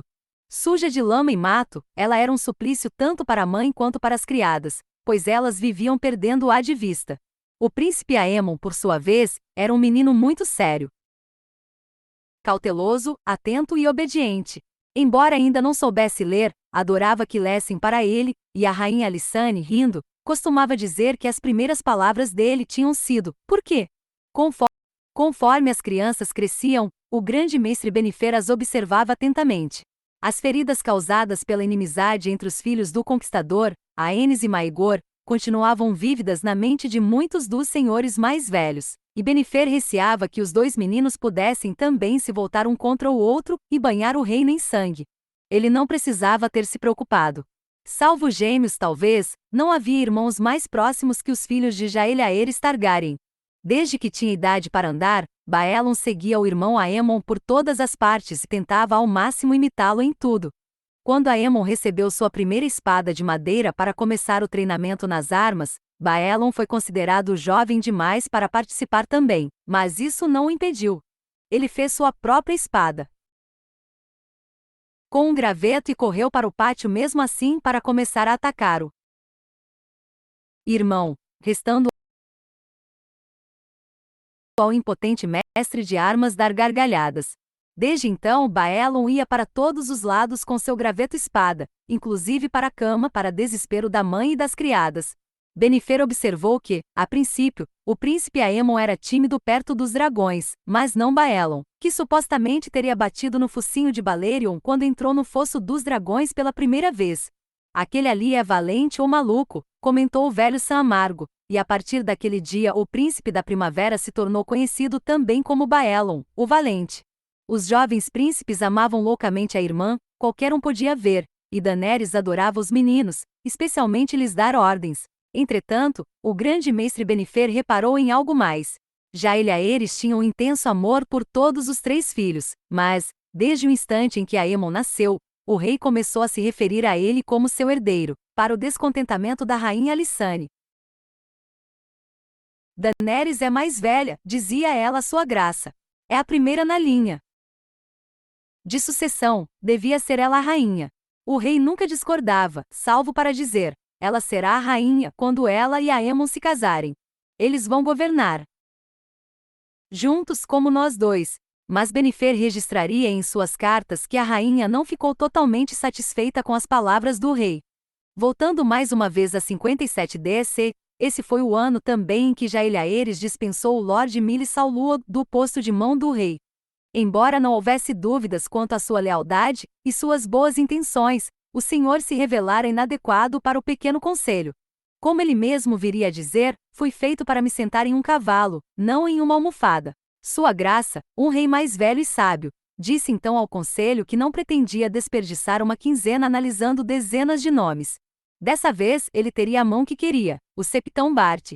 Quando o Lord Corbray lembrou ao rei a ascendência popular de Bart, Elhaeres ignorou as ressalvas. Se o pai dele marretava espadas e ferrava cavalos, que seja. Um cavaleiro precisa de espada, um cavalo precisa de ferraduras, e eu preciso de Bart. Dias após a nomeação, a nova mão do rei zarpou para Braavos a fim de conferenciar com o Senhor do Mar e o Banco de Ferro. Ele foi acompanhado de Sor Giles Morrigen e 6 guardas, mas apenas o septão Bart participou das conversas. O propósito de sua missão era sério: guerra ou paz. Como disse Bart ao Senhor do Mar, o rei Elhaeres nutria grande admiração pela cidade de Braavos. Fora por esse motivo que sua graça não havia ido em pessoa, ciente do passado infeliz da cidade livre com Valíria e seus senhores dos dragões. Contudo, se sua mão não pudesse resolver a questão pendente de forma amigável, o rei seria obrigado a vir pessoalmente com Vermitor para o que Bart descreveu como discussões vigorosas. Quando o Senhor do Mar perguntou qual seria essa questão pendente, o septão lhe deu um sorriso triste e respondeu: é assim que vamos proceder? Estamos falando de 3 ovos. Preciso dizer mais? Não admito nada, disse o Senhor do Mar, porém, se eu estivesse de posse desses ovos, seria apenas porque os comprei de uma ladra. Como provar isso? Essa ladra foi capturada, julgada, condenada? Braavos é uma cidade de leis. Quem é o legítimo proprietário desses ovos? É possível apresentar prova de posse? Sua graça pode mostrar prova de dragões. Com isso, o Senhor do Mar sorriu. A ameaça velada. Seu rei é muito habilidoso nisso. Mais forte que o pai, mais sutil que o tio. Sim, eu sei o que Elhaeres poderia fazer conosco, se quisesse. Os Bravoses têm boa memória, e nós nos lembramos dos senhores dos dragões de antigamente. Contudo, existem certas coisas que poderíamos fazer com seu rei também. Devo listá-las? Ou você prefere uma ameaça velada? Como bem lhe aprouver. Como queira. Seu rei pode transformar minha cidade em cinzas, não duvido. Dezenas de milhares morreriam com as chamas dos dragões.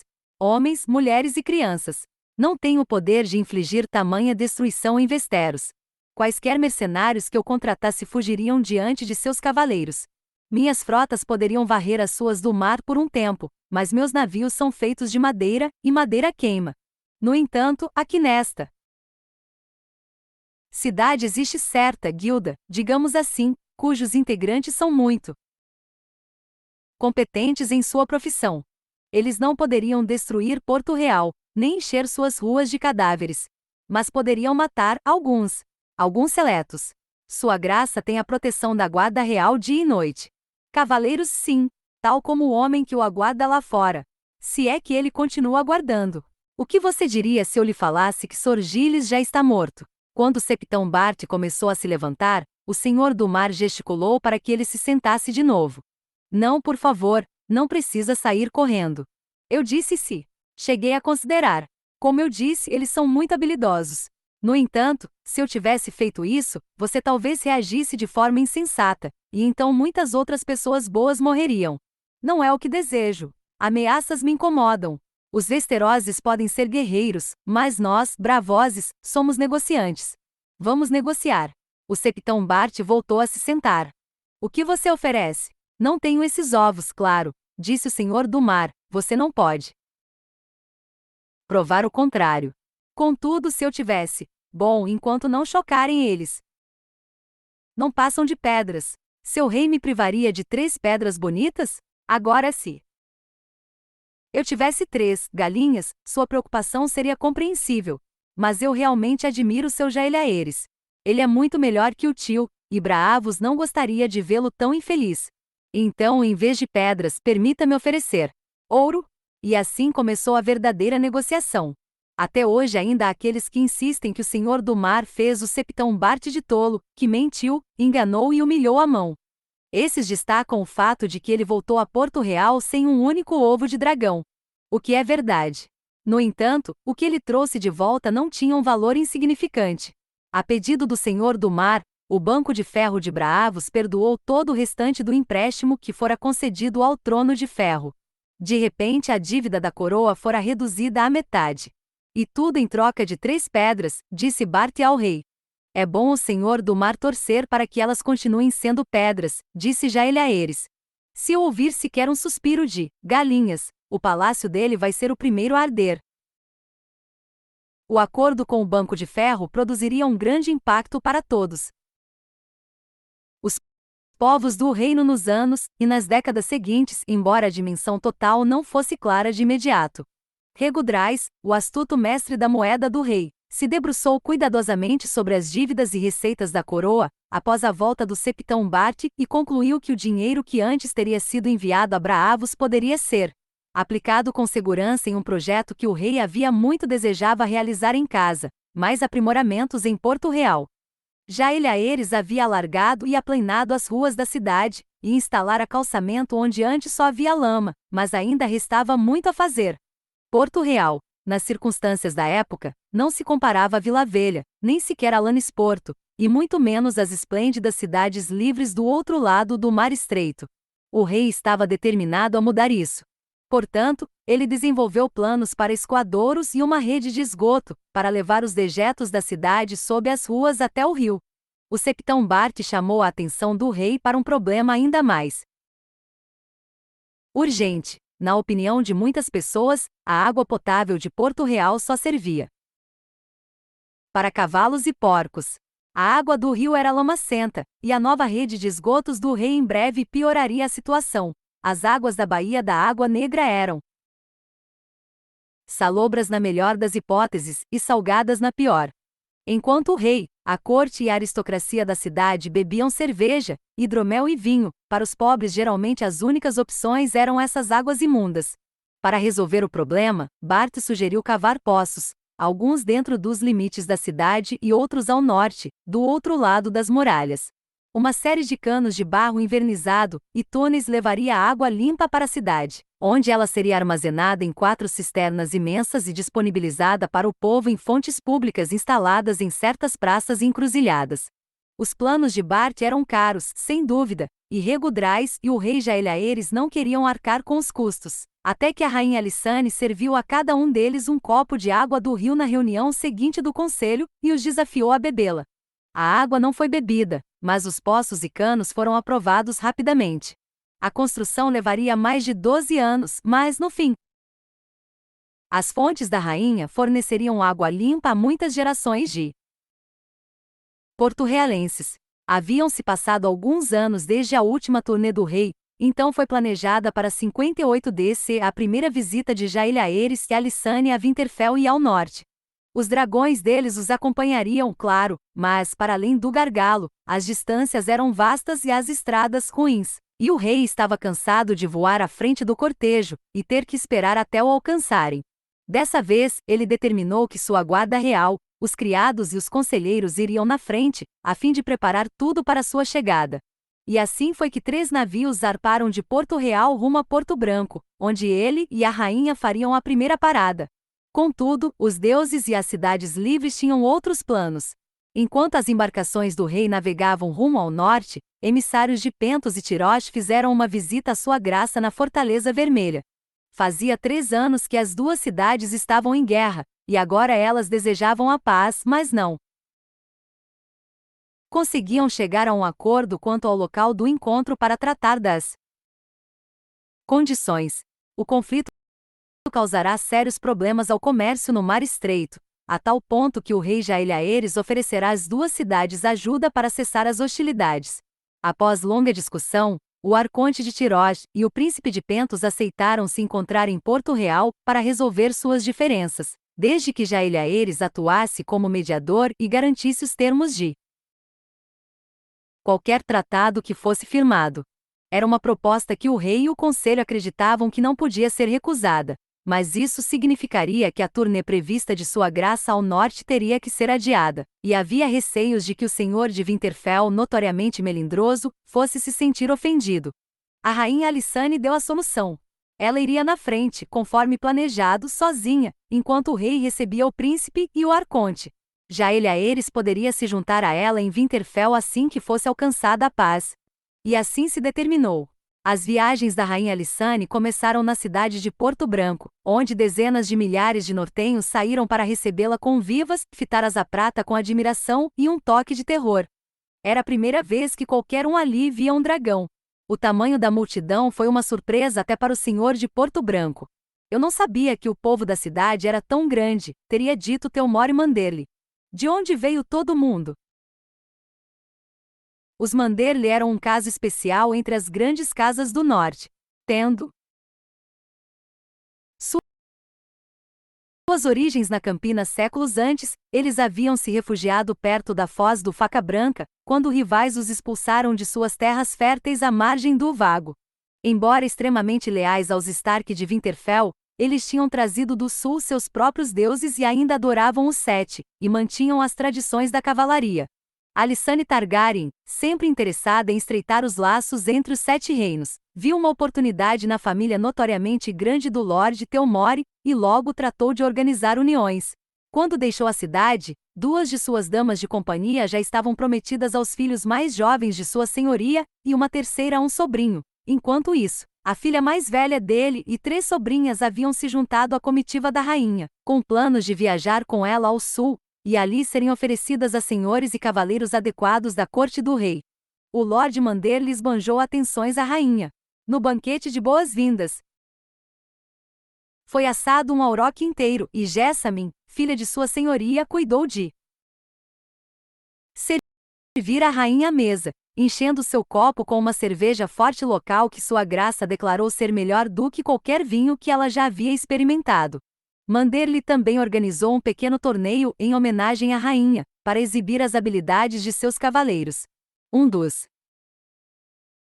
lutadores, ainda que não fosse cavaleiro, se revelou ser uma mulher, uma menina selvagem que fora capturada por patrulheiros ao norte da muralha e adotada por um dos cavaleiros a serviço do Lord Manderly. Satisfeita com a ousadia da menina, Alysanne chamou seu próprio escudo juramentado, Jonquil Dark, e a selvagem e a sombra escarlate duelaram lança contra espada, enquanto os homens do norte davam brados de aprovação. Alguns dias depois, a rainha realizou sua audiência de mulheres no salão do próprio Lord Manderly, algo até então inédito no norte, e mais de 200 mulheres e meninas se reuniram para expressar suas opiniões, queixas e preocupações à sua graça.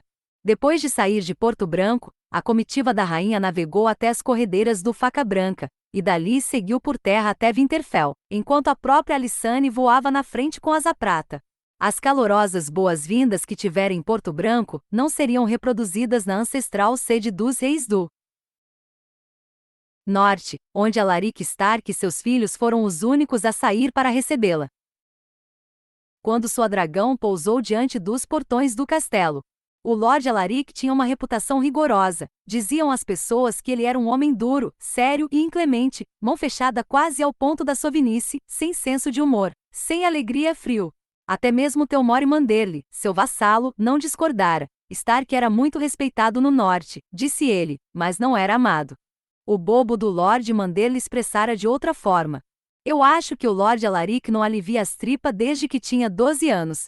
A recepção dela em Winterfell não fez nada para dissipar os receios da rainha, quanto ao que ela poderia esperar da casa Stark. Antes mesmo de desmontar para se ajoelhar, O Lord Alaric lançou um olhar torto para as roupas de sua graça e disse: espero que você tenha trazido algo mais quente que isso. Ele então declarou que não queria dragão dentro de suas muralhas. Não vi arranhal, mas sei o que aconteceu lá. Os cavaleiros e as senhoras seriam recebidos quando chegassem, e o rei também, se ele conseguir achar o caminho, mas eles não deviam estender a visita. Aqui é o norte, e o inverno está chegando. Não podemos alimentar 1000 homens por muito tempo. Quando a rainha assegurou que haveria apenas 1/10 dessa quantidade, o Lord Alaric grunhiu e respondeu: que bom. Menos seria melhor ainda. Confirmando os receios, ele estava nitidamente insatisfeito com o fato de o rei Jaeliaeres não ter se dignado a acompanhá-la, e confessou não saber ao certo como entreter uma rainha. Se você espera bailes e mascaradas e danças, veio ao lugar errado. O Lord Alaric havia perdido a esposa 3 anos antes.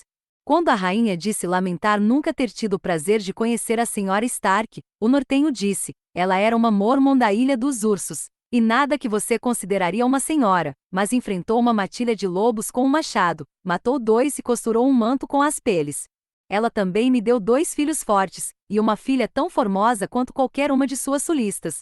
Quando sua graça sugeriu que seria um prazer ajudar a organizar uniões entre os filhos dele e filhas de senhores grandes do sul, o Lord Stark respondeu com uma brusca recusa. Nós adoramos os velhos deuses no norte, disse ele à rainha. Quando meus garotos desposarem uma mulher, eles se casarão diante de uma árvore coração, não em um septo sulista. Entretanto, Alysanne Targaryen não se rendia com facilidade. Os senhores do sul também celebravam os velhos deuses, além dos novos, explicou ela ao Lord Alaric. Quase todos os castelos que ela conhecia tinham tanto um bosque sagrado quanto um septo. E ainda existiam algumas casas que nunca haviam aceitado o sete, tal como os nortenhos, incluindo principalmente os Blackvoord das terras fluviais, e talvez tivesse mais uma dúzia de outras. Até mesmo um homem sério e rígido como Alaric Stark se viu sem forças diante da simpatia obstinada da rainha Alysanne. Ele concedeu que pensaria no que ela dissera e discutiria a questão com os filhos. Quanto mais a rainha ficava lá, mais o Lord Alaric se afeiçoava a ela, e com o tempo, Alysanne veio a perceber que nem tudo do que se falava a seu respeito era verdade. Ele era cuidadoso com o dinheiro, mas não sovina não. Era desprovido de humor em absoluto, mas seu humor era afiado, cortante como uma faca. Aparentemente, seus filhos, a filha e o povo de Winterfell o amavam bastante. Quando o gelo inicial se desfez, sua senhoria levou a rainha para caçar alces e javalis selvagens na mata de lobos. Mostrou-lhe os ossos de um gigante, e permitiu que ela explorasse à vontade a modesta biblioteca de seu castelo. Ele aceitou inclusive se aproximar de Asa Prata, ainda que com cautela. As mulheres de Winterfell também sucumbiram ao encanto da rainha, conforme a conheceram melhor. Sua graça se afeiçoou especialmente a Larra, a filha do Lord Alaric. Quando o resto da comitiva da rainha enfim chegou aos portões do castelo, depois de penar em brejos sem trilhas e nevascas de verão, a carne e o hidromel correram livremente, apesar da ausência do rei. Enquanto isso, a situação não andava tão bem em Porto Real. As discussões de paz se arrastaram por muito mais tempo que o previsto, pois a animosidade entre as duas cidades livres era muito mais arraigada do que Jaeliaeres imaginara. Quando sua graça tentou alcançar um equilíbrio, cada um dos lados o acusou de favorecer o outro, enquanto o príncipe e o arconte barganhavam. Começaram a ocorrer brigas entre os homens deles pela cidade, em estalagens, bordéis e tabernas. Um guarda-pentoche foi atacado e morto, e 3 noites depois, a galé do próprio arconte foi incendiada no porto. A viagem do rei foi adiada e adiada. No norte, a rainha Alysanne se cansou de esperar, e decidiu sair de Winterfell por um tempo, e visitar os homens da patrulha da noite em Castelo Negro. A distância não era insignificante, nem mesmo voando. Sua graça pousou na última lareira, e em algumas fortificações menores ao longo do caminho. Para a surpresa e alegria de seus senhores, enquanto uma porção de sua comitiva corria atrás dela, o restante permaneceu em Winterfell. Mais tarde, sua graça diria ao rei que seu primeiro contato com a muralha vista do alto foi de tirar o fôlego. Houve certo receio quanto à recepção que a rainha teria em Castelo Negro, visto que muitos dos irmãos negros haviam sido pobres irmãos ou filhos do guerreiro antes da dissolução das duas ordens. Mas o Sr. Stark enviou corvos com antecedência para avisá-los de sua ida, e o senhor comandante da patrulha da noite, Lothar Burleigh, reuniu 800 de seus melhores homens para recebê-la. Naquela noite, os irmãos negros ofereceram à rainha um banquete de carne de mamute, hidromel e cerveja escura. Ao amanhecer, no dia seguinte, o Lord Burleigh levou sua graça ao topo da muralha. Aqui termina o mundo, disse ele, indicando a vastidão verde da floresta assombrada do outro lado.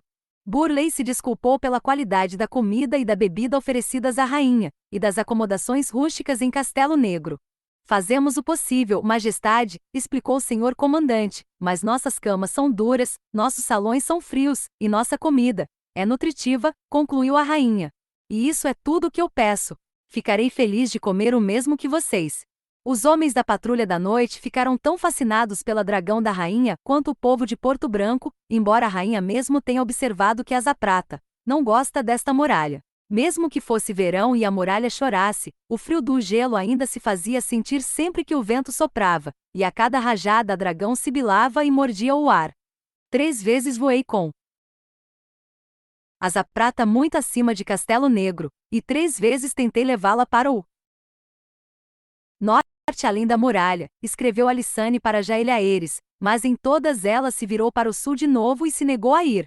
Ela nunca se negara a me levar aonde eu queria ir. Dei risada quando voltei a descer, para que os irmãos negros não percebessem que havia algo errado, mas aquilo me perturbou na ocasião, e ainda me perturba. Em Castelo Negro, a rainha viu selvagens pela primeira vez. Um bando tinha sido capturado não muito tempo antes tentando escalar a muralha, e uma dúzia de sobreviventes maltrapilhos da luta havia sido presa em jaulas para que ela inspecionasse.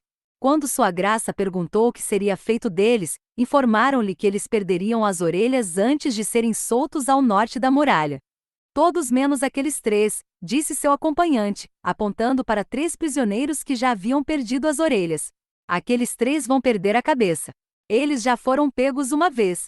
Se os outros forem sensatos, explicou ele à rainha, aprenderiam a lição com a perda das orelhas e continuariam do seu lado da muralha. Mas a maioria não aprende, acrescentou ele.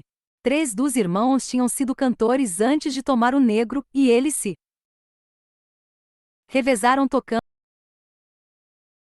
para sua graça à noite, deleitando-a com baladas, hinos marciais e desbocadas canções de caserna. O próprio senhor comandante Burleigh levou a rainha para a floresta assombrada, escoltados por 100 patrulheiros a cavalo. Quando Alysanne expressou sua vontade de ver alguns dos outros fortes ao longo da muralha, o primeiro patrulheiro Benton Glover a conduziu a leste sobre a muralha, passando pelo Portão da Neve até Fortenoite, onde eles desceram e passaram a noite.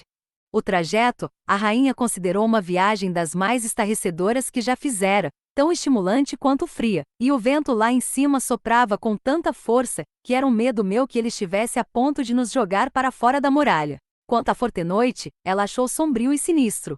É tão imenso que os homens parecem pequenos dentro dele, como ratos em um salão arruinado, revelou ela a Jaehaerys, e há uma escuridão lá, um sabor no ar.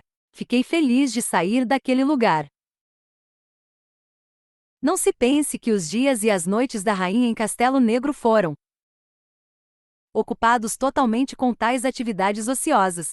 Como lembrou ao Lord Burleigh, ela estava lá em nome do Trono de Ferro, e muitas tardes foram passadas com ele e seus oficiais para tratar dos selvagens, da muralha e das necessidades da patrulha. Acima de tudo, uma rainha precisa saber escutar, dizia Alysanne Targaryen com frequência. Em Castelo Negro, ela deu prova dessas palavras. Escutou, ouviu e conquistou a eterna devoção dos homens da patrulha da noite por meio de suas ações. Ao Lord Burleigh, ela explicou que compreendia a necessidade de um castelo entre Portão da Neve e Marcagelo, mas Fortenoite estava se desintegrando grande demais, e certamente era desastroso no calor. A patrulha precisava abandoná-lo, disse ela, e construir um castelo menor mais ao leste. O Lord Burleigh não podia discordar. Mas a patrulha da noite não dispunha de fundos para construir castelos novos, explicou ele. Alysanne havia previsto essa objeção. Ela respondeu ao senhor comandante que pagaria pessoalmente pelo castelo e ofereceu suas joias para cobrir o custo. Tenho muitas joias, disse ela. O castelo novo levaria 8 anos para ser construído e receberia o nome de Lago Profundo. Do lado de fora do salão principal, até hoje existe uma estátua de Alysanne Targaryen. Fortenoite foi abandonado antes mesmo da conclusão de Lago Profundo, tal como a rainha desejara. Também em sua homenagem, o senhor comandante Burleigh rebatizou o Castelo Portão da Neve como Portão da Rainha. A rainha Alysanne também queria ouvir as mulheres do norte. Quando Lord Burleigh explicou que não havia mulheres na muralha, ela persistiu, até com grande relutância, ele dar ordem para levarem-na até um vilarejo ao sul da muralha que os irmãos negros chamavam de Vila Toupeira. Ela encontraria mulheres ali, explicou sua senhoria, embora fossem em sua maioria prostitutas. Os homens da patrulha da noite não tinham esposas, explicou ele, mas continuavam sendo homens, e alguns tinham certas necessidades. A rainha Alysanne disse que não se importava, e foi assim que ela realizou sua audiência de mulheres em meio às prostitutas e meretrizes de Vila Toupeira, e ali escutou certos relatos que mudariam para sempre os 7 reinos. Em Porto Real, o arconte de Tyroge, o príncipe de Pentos e Jaehaerys e Targaryen de Westeros finalmente selaram um tratado de paz eterna. O fato de se haver obtido um pacto já foi considerado uma espécie de milagre, em grande parte graças à sutil insinuação do rei de que até Westeros poderia entrar na guerra se não se chegasse a algum acordo. Os resultados se revelariam ainda menos positivos que as negociações. Ao voltar a Tyroge, o arconte teria dito que Porto Real era uma pústula fétida, que não merecia ser chamada de cidade, enquanto os magísteres de Pentos ficaram tão insatisfeitos com os termos que sacrificaram o príncipe a seus deuses peculiares, tal qual o costume naquela cidade. Foi só então que o rei Jaehaerys pôde voar para o norte com Vermitor. Ele e a rainha se reencontraram em Winterfell, depois de quase meio ano afastados. A estadia do rei em Winterfell começou com um tom agourento. Ao chegar, sua graça foi conduzida por Alaric Stark às criptas sob o castelo para ver o túmulo do irmão dele. O Alton repousa aqui embaixo na escuridão em grande parte graças a você. Estrelas e espadas, o refúgio de seus 7 deuses, o que são eles para nós? No entanto, você os enviou para a muralha, a centenas, aos milhares, tantos que a patrulha da noite teve dificuldade de alimentá-los. E quando os piores deles se rebelaram, os perjuros que você nos enviou, meu irmão pagou com a vida para derrubá-los. Um preço terrível, concordou o rei, mas nunca foi nossa intenção. Eu lhe ofereço meu pesar, senhor, e minha gratidão. Eu preferiria ter meu irmão, respondeu o Lord Alaric com um tom grave. O Lord Stark e o rei Jaehaerys jamais seriam bons amigos. A sombra de Walton Stark para sempre pairaria entre eles. Foi somente graças aos ofícios da rainha Alysanne que eles encontraram algum entendimento. A rainha tinha visitado a dádiva de Brandon, as terras ao sul da muralha que Brandon, o construtor, concederá à patrulha da noite para prover apoio e subsistência. Não é suficiente, disse ela ao rei. O solo é raso e pedregoso e as colinas desabitadas. A patrulha carece de dinheiro, e quando o inverno chegar, também vai carecer de comida. A resposta que ela propunha era uma nova dádiva, mais uma porção de terra ao sul da dádiva de Brandon. A ideia não agradou o Lord Alaric, embora tivesse forte amizade com a patrulha da noite. Ele sabia que os senhores que no momento detinham as terras em questão não aceitariam que elas fossem cedidas sem sua permissão. Não tenho dúvida de que o senhor conseguirá convencê-los, Lord Alaric, disse a rainha. E por fim, encantado como nunca por ela, Alaric Stark respondeu que sim, ele conseguiria. E foi assim que a dádiva dobrou de tamanho de repente. Pouco mais resta a dizer do período que a rainha Alysanne e o rei Jaehaerys passaram no norte. Após mais uma quinzena em Winterfell, eles seguiram para a Praça de Torren, e dali para a Vila Acidentada, onde o Lord Dasht lhes mostrou o Monte dos Primeiros Homens e organizou um pequeno torneio em homenagem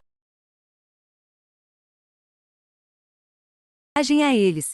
Embora fosse um evento pobre em comparação com os torneios do sul dali, Vermitor e Asa Prata levaram Jailhaeres e Alissane de volta a Porto Real. Os homens e as mulheres de sua comitiva tiveram uma viagem mais árdua, seguindo por terra de Vila Acidentada até Porto Branco, e lá embarcando para a capital. Antes mesmo de os outros chegarem a Porto Branco, o rei Jailhaeres convocara seu conselho na Fortaleza Vermelha para tratar de uma petição da rainha. Quando Septão Bart, o grande mestre Benifer, e os demais estavam reunidos, Alissane lhes contou de sua visita à muralha e do dia que ela passará com prostitutas e mulheres da vida em Vila Toupeira. Havia uma menina ali, disse a rainha, não mais velha do que eu agora. Uma menina bonita, mas não creio que tão bonita quanto já havia sido. Seu pai era ferreiro, e quando ela era uma donzela de 14 anos, deu sua mão em casamento para seu aprendiz. Ela gostava do rapaz, e ele dela então. Os dois se casaram propriamente, mas mal os votos foram ditos, o senhor das terras deles chegou à cerimônia com seus homens de armas para exigir seu direito à primeira noite. Ele a levou para sua torre e a desfrutou, e na manhã seguinte seus homens a devolveram ao marido.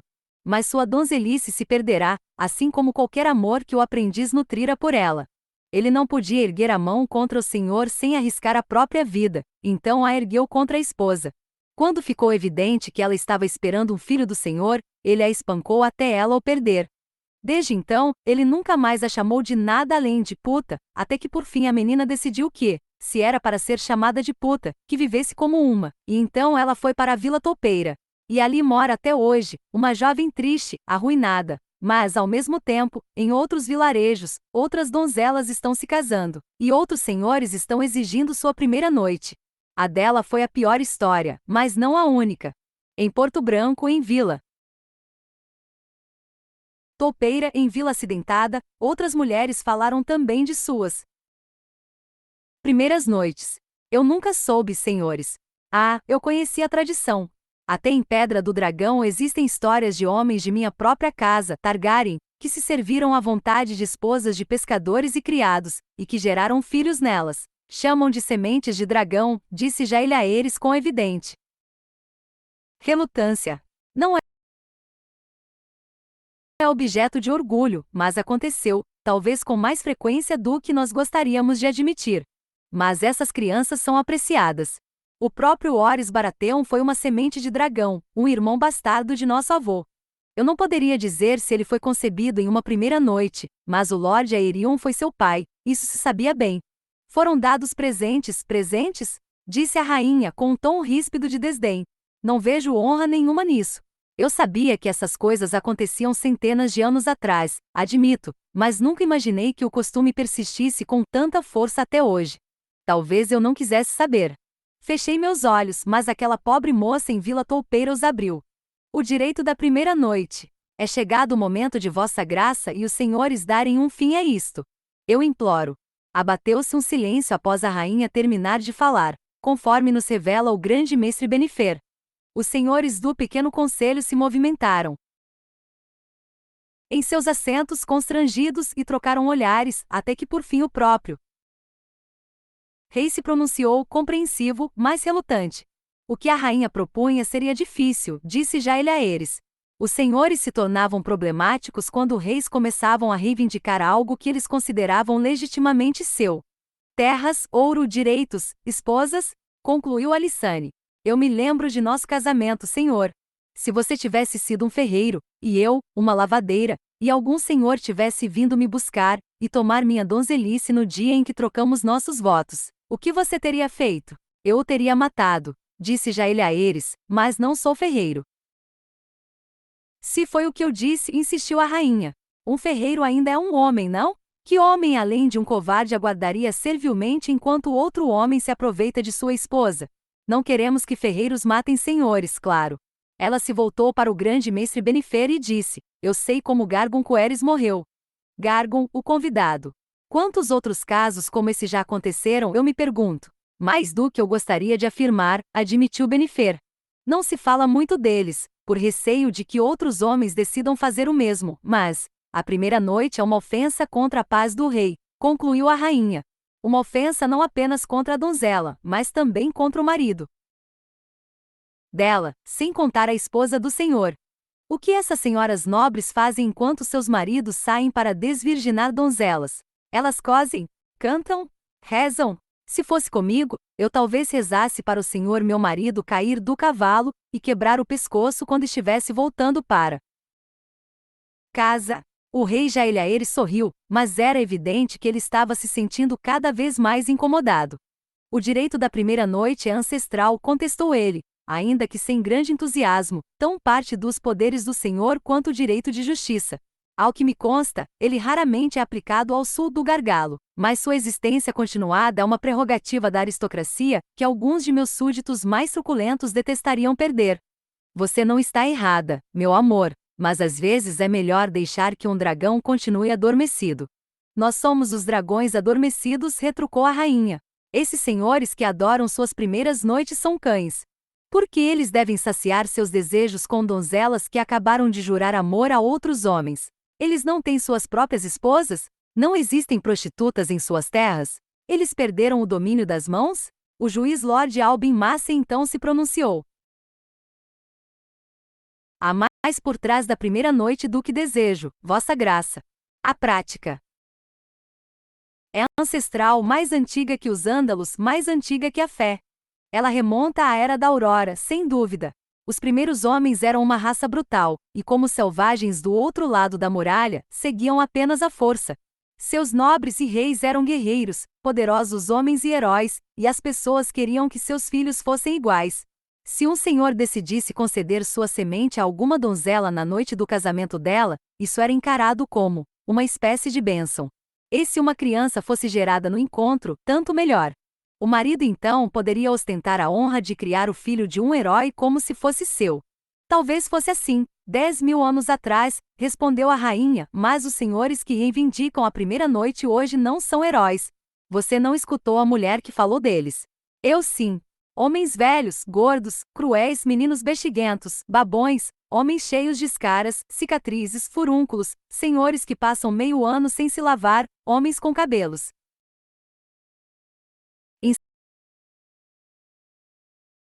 encebados e piolhos. Esses são seus homens poderosos. Eu escutei aquelas meninas, e nenhuma delas se sentia abençoada. Os ândalos nunca praticaram a primeira noite em Ândalos, disse o grande mestre Benifer. Quando eles vieram a Westeros e varreram os reinos dos primeiros homens, encontraram a tradição e decidiram mantê-la, tal como fizeram com os bosques sagrados. O septão Bart então falou, dirigindo-se ao rei. Senhor, se me permite a ousadia, creio que sua graça tenha razão aqui. Os primeiros homens talvez tenham visto algum propósito nesse ritual, mas os primeiros homens lutavam com espadas de bronze e alimentavam seus represeiros com sangue. Não somos aqueles homens, e já passa da hora de darmos um fim a esse mal. Ele se opõe a todos os ideais da cavalaria. Nossos cavaleiros juram proteger a inocência das donzelas, exceto quando o senhor a que eles servem deseja deflorar alguma, aparentemente. Nós juramos nossos votos matrimoniais diante do pai e da mãe, prometendo fidelidade até que o estranho venha nos separar, e em nenhum lugar do Estrela de Sete Pontas se diz que essas promessas não se aplicam aos nobres. Vossa Graça não está errado, alguns certamente vão reclamar, especialmente no norte, mas todas as donzelas vão nos agradecer, e todos os maridos e pais e mães, tal como a rainha disse. Eu sei que os fiéis apreciarão. Sua alta santidade fará sua voz ecoar, tenha certeza. Quando Bart terminou de falar, Jaeliaeres levantou as mãos. Eu sei quando estou derrotado. Muito bem. Que se faça. E assim foi promulgada a segunda das leis que a plebe veio a chamar de Leis da Rainha Lissane, a abolição do ancestral direito de um senhor à primeira noite. Dali por diante, dizia o decreto, a donzelice da noiva pertenceria apenas ao marido dela, fosse a união realizada diante de um septão ou de uma árvore-coração, e qualquer homem, nobre ou plebeu, que a tomasse na noite do casamento ou em qualquer outra noite seria culpado do crime de estupro. Conforme o ano 58 após a conquista de Aegon se aproximava do fim, o rei Jaeliaeres comemorou o 10º aniversário de sua coroação no septo estrelado de Vila Velha. O menino imaturo que o alto septão havia coroado naquele dia desaparecera, seu lugar fora ocupado por um homem de 24 anos que era rei até o último fio de cabelo. A barba e o bigode ralos que sua graça mantivera no começo de seu reinado, se tornaram uma bela barba dourada, entremeada de tons de prata. Seu cabelo longo compunha uma trança grossa que descia quase até a cintura. Alto e belo, Jaehaerys se movimentava com elegância e tranquilidade, fosse em um baile fosse no pátio de treinamento. Seu sorriso, diziam, era capaz de acalentar o coração de qualquer donzela dos 7 reinos. Seu senho franzido podia gelar o sangue de um homem. Sua irmã era uma rainha ainda mais amada do que ele. Boa rainha Lysane, o povo a chamava de Vila Velha a Muralha. Os deuses haviam abençoado os dois com 3 filhos fortes, 2 jovens e esplêndidos príncipes e uma princesa que era adorada por todo o reino. Nessa década de governo, eles tinham vivenciado tristeza e horror, traição e conflito, e a morte de entes queridos, mas resistiram às tempestades. Sobreviveram às tragédias e emergiram mais fortes e melhores graças a tudo que haviam suportado. Suas realizações eram inegáveis. Os 7 reinos estavam em paz, e mais prósperos do que qualquer um podia lembrar. Era uma data a celebrar e celebrada foi, com um torneio em Porto Real no aniversário da coroação do rei. A princesa Daenerys e os príncipes Aemon e Baelon ocuparam o camarote real junto com a mãe e o pai e se deleitaram com os vivas da multidão. No campo, o destaque da competição foi a genialidade de Sir Rion Redivine, o filho mais jovem do Lord Manfred Redivine da Árvore, senhor almirante e mestre dos navios de Jaehaerys. Justa atrás de Justa, Sir Rion derrubou Ronal Baratheon, Arthur Oakar, Simon Dondarrion, Aerys Og, Harry Presunto para a plebe, e 2 cavaleiros da guarda real, Lawrence Roston e Lucamore Strong. Quando o jovem galante trotou até o camarote real, e coroou a boa rainha Lysane, como sua rainha do amor e da beleza, o povo deu urros de aprovação. As folhas das árvores tinham começado a se tornar marrons, alaranjadas, douradas, e as damas da corte trajaram vestidos com os mesmos tons. No banquete que se seguiu ao fim do torneio, o Lord Rogar Baratheon apareceu com os filhos Boremon e Jocelyn, recebidos com carinho pelo rei e pela rainha. Senhores de todo o reino compareceram para os festejos. Lyman Lannister de Rocher do Casterly, Daemon Velaryon de Derivamarca, Prentice Tully de Correrio, Rodrik Arryn do Vale, e até os Lords Rovan e Oakar, cujos exércitos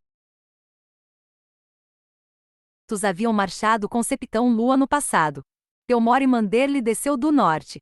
Alaric Stark não foi, mas seus filhos, sim, junto com a filha dele, Alarra, Corada, para assumir suas novas obrigações como dama de companhia da rainha. O alto septão estava enfermo demais para a viagem, mas enviou sua septã mais nova, Rhaella que fora Targaryen, ainda tímida, mas sorridente. Dizem que a rainha chorou de felicidade ao vê-la, pois tanto o rosto quanto a forma eram idênticos à irmã Aérea, só mais velha. Foi uma ocasião de abraços calorosos, de sorrisos, de brindes e reconciliações, de renovação de antigas amizades e formação de novas, de risadas e beijos. Foi uma boa ocasião, um outono dourado, uma época de paz e abundância. Mas o inverno estava chegando.